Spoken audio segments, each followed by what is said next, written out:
Ekspozita zë një hapësirë të rëndësishme në programin e festivalit të filmit Ekrani i Artit. Njëra prej tyre instaluar në Galerinë e Arteve të Shkodrës, shpalos për vizitorët një vështrim rreth historisë së zhvillimit të video artit në Shqipëri që nga viti 90. Në emërtimin e ri mbledhje, ekspozita vjen e kuruar nga artisti Edi Muka. Është një përpjekje për të bërë një shikim, le të themi,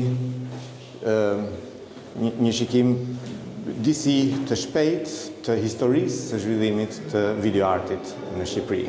Natyrisht që artistët shqiptarë që kanë punuar me disiplinën e videos janë të shumët, është e pamundur t'i mbledhësh gjithë në një ekspozitë, por synimi i kësaj ekspozite ka qenë për të gjurmuar veprat e para që kanë dalë dhe kanë lindur, të cilat nuk njihen shumë mirë nga publiku shqiptar.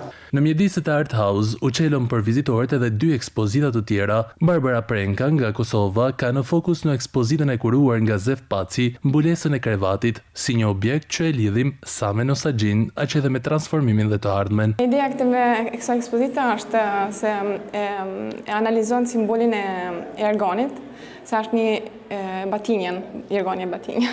Se është një simbol se në njek prej lindjes dhe vdekjes. Edhe ideja është se unë kam dashur me rikriju këtë objekt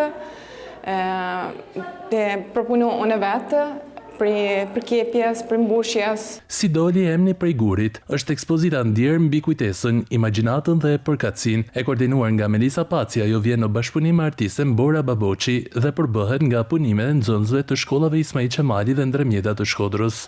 Kemi prodhuar një seri punësh me vizatime, me video dhe me fotografi, ku një farë mënyrë gjurmohet fëmijëria e tyre, një nostalgji, një farë mënyrë parakoshme. Festivali Ekrani i Artit shënon edicionin e 8 këtë vit dhe programi i tij paraqitet i larmishëm në 5 ditët e zhvillimit të tij.